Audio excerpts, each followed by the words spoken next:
अस्सलाम वालेकुम रहमतुल्लाहि व बरकातुहू। एन उर्दू टीचर एकेडमी में आप सभी का खैर मकदम है। आज हम क्लास 12 उर्दू का बहुत ही इम्पोर्टेंट लेसन मीर अमन दहलवी पढ़ाएंगे। इस वीडियो में हम उनका तारुफ, उनकी मशहूर तसनीफ बागो बहार और इस लेसन की पूरी तशरीह बहुत ही आसान हिंदी में आपको समझाएंगे।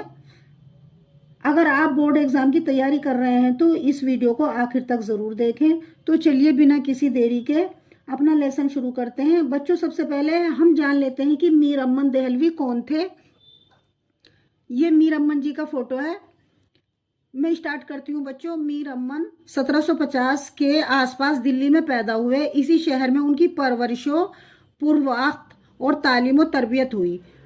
परवरिश पालन पोषण जिसको बोलते हैं हिंदी में, तालीम और तरबियत यानी कि उनकी शिक्षा हुई, उनकी पर्सनालिटी बनी।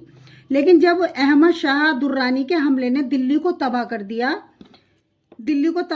और यहाँ के हालात बदतर यानी कि बुरे हो गए, तो उन्होंने दिल्ली छोड़ दी और अजीम आबाद पटना में सकूनियत इख्तियार कर ली, यानी कि वहाँ निवास करने लगे। यहाँ फिक्र माश और अमन गैर हुई, यानी कि उन्हें अपने रोजी रोटी की फिक्र हुई।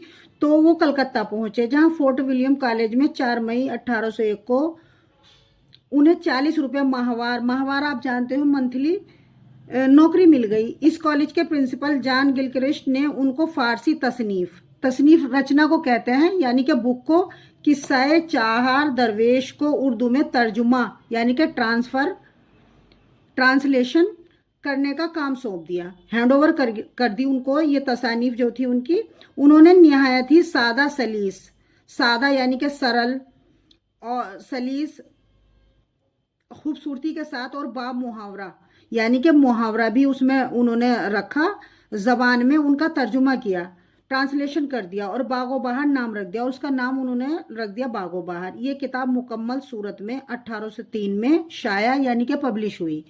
आगे देखेंगे बच्चों।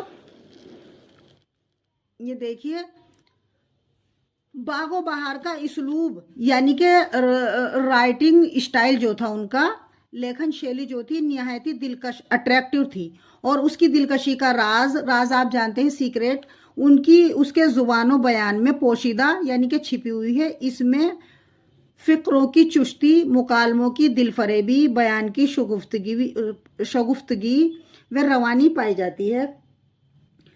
यानी कि इसका जो मफहूम है, इसका जो मायना है, तो इस तसनीफ में छोटे जुमले हैं, अट्रैक्टिव मुकालमे हैं और बहुत ही अच्छे ढंग से उन्होंने समझाने की कोशिश की है। मुकालमे यानी कि संवाद को बिल्कुल स्वाभाविक तरीके से उन्होंने इसमें बयान किया है, और इसी वजह से उनकी नसर को जिंदा नसर से ताबीर किया गया है, यानी कि जिंदा नसर के नाम से जाना जाता है। ये उर्दू की मशहूर तरीन दास्तान है, यानी कि स्टोरी है। ये उर्दू की मशहूर, यानी कि इसको बहुत फेम और नेम मिला है, और तर्जुमा होने के बावजूद सिर्फ इस पर तबायजात तख्लीक होने का गुमान गुजरता है। ये जो है, ये जो इनकी तसनीफ है, ये किस्साए चाहार दरवेश को इन्होंने ट्रांसलेट किया है, लेकिन फिर भी ऐसा लगता है जब इन्होंने लिखी है, लिख करके इन्होंने शाया की है, पब्लिश की है, तो ऐसा लगता है इसको पढ़कर जैसे कि ये इन्हीं की रचना है, इन्हीं की बुक लिखी हुई है। मीर अमन ने इस किताब के अलावा गुंजाए खूबी भी लिखी। ये किताब लिखने के बाद, बागो बहार लिखने के बाद, इन्होंने गुंजाए खूबी यानी कि गुण, जिसको गुंजाए खूबी मायने गुण होता है, गुण वाली एक किताब भी लिखी जिसका नाम गुंजाए खूबी था। लेकिन उन्हें बागो बहार से शोहरत दवाम हासिल हुई। निसाब में शामिल सबक इस किताब से माखूज है।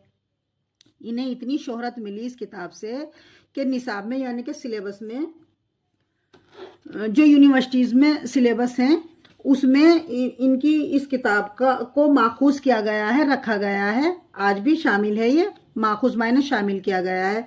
बच्चों, मैंने आज आपको मीर अमन दहलवी जी के से तारुफ कराया है। इनका जो खुलासा तशरीह मैंने आपको तशरीह बयान की है। बच्चों, अगर आपको मेरी वीडियो पसंद आई हो तो आप एन उर्दू टीचर एकेडमी को ज़रूर सब्सक्राइब करें, मुझे फॉलो करें और लाइक करें। और बच्चों, जो भी कक्षा 12 का एग्ज़ाम, बोर्ड का एग्ज़ाम 2026-27 में देने वाले हैं, तो वो हम मेरी वीडियो सारी जितनी भी मेरी वीडियो आएंगी उनको देखते रहें और अपने दोस्तों के साथ शेयर करते हैं। मिलते हैं कल बच्चों अगले टॉपिक के साथ, अगले लेसन के साथ। कल तक के लिए अल्लाह हाफिज़ बच्चों।